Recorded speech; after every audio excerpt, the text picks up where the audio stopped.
Hey, what is up guys, and welcome back to the channel. And on today's video, I've got a interesting video for you. Of course, if you are not a runner and maybe if you are not a marathon runner, you might not find this interesting, but maybe if you want to run a marathon, you may find this interesting. And the interesting part is, I'm not going to beat around the bush here, but the interesting part is that you become dumber, as in less intelligent after you run a marathon. It's true. It's backed by science. How's that for a teaser?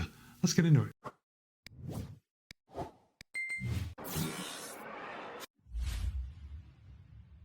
Okay, like always, when I talk to you, about running stuff, I usually come across an article online, and today's article was from Run Outside Online. And the article is titled, Yep, Running a Marathon Makes You Dumber. And of course, I will place a link to that article in the show notes below in case you want to read through the whole thing. And there is a link to the actual study in the article. Now, this article was published on the 25th of March, 2025, so it's very new, which means we can probably rely on it. I do often question the results of studies that were done years ago, but maybe that's on me.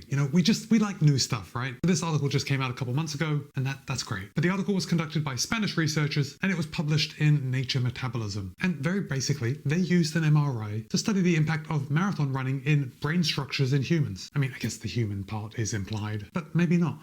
Researchers use rats for a lot of stuff, although a rat running a marathon would be an impressive feat. Now, this study was quite limited. The study used 10 marathoners, so 10 road and trail marathoners. They had 8 males and 2 females, so very gender skewed towards male, but we're not going to pass too much judgment on them for that, because right now we're just interested in the results. And look, if you run a marathon, or when you run a marathon, what I'm going to tell you is a legitimate excuse for not being at the top of your game after your race. So if you have a spouse or a partner that complains that you're a little lethargic after your race, this is scientific proof that it's not your fault. You cannot be held responsible. Take it from me. Tell your partner that Matt B said you cannot be held responsible.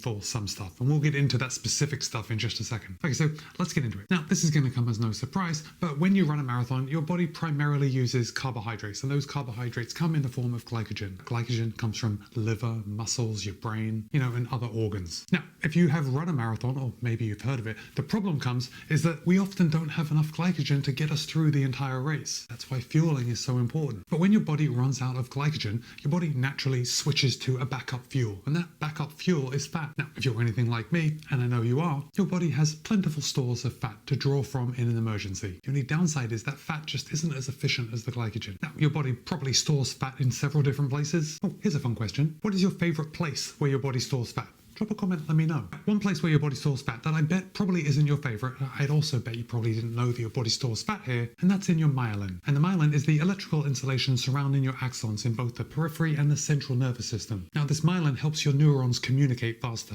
Myelin is made up of about 70 to 80% lipids, which is a form of fat. Now, there is a concept called metabolic myelin plasticity, and basically this is a way that your body adapts to stress on the brain by using that myelin to fuel the body. Don't ask me how that is a positive adaptation. It does seem somewhat negative, but we're not here to question evolution. The researchers measured myelin water fraction, and that serves as a proxy for the amount of water between the layers of the myelin. And this actually indicates whether myelin lipids contribute to brain activity. Okay, got that? Are you fully up to speed? Okay, well, here's what the researchers did. The researchers were given 4 MRIs. They were given one 48 hours before the race, 48 hours after the race, 2 weeks after the race, and then 2 months after the race. It should be noticed that even though the sample size of this study was very small, and there were a lot more male participants than female, typically MWF, or myelin water fraction, is pretty similar across the population, whether you are a runner or a non-runner. Now, in order to examine these MRIs, the researchers separated the scans into 50 white matter locations, and that's because white matter is composed of myelinated axons. Now, out of those 50 areas, 12 of those areas showed decreased myelin water fraction after the marathoners completed their marathon. So that means that by running the marathon, the runners had lower myelin in 12 areas of their brain. Now get this, the biggest areas, the biggest decreases of myelin, about 28% and 26%, were in areas of the brain that deal with coordination and movement. And this is really fascinating. These areas also help us process feelings and emotion. Now, I know what you're thinking. You're probably thinking, Matt, when you run a marathon, these runners, they could be dehydrated, and maybe the dehydration contributes to the lower levels of myelin. Well, I'm glad you brought that up, because the researchers also thought of this, and they conducted follow-up experiments, and it was found that dehydration was likely not the cause. So we know that after the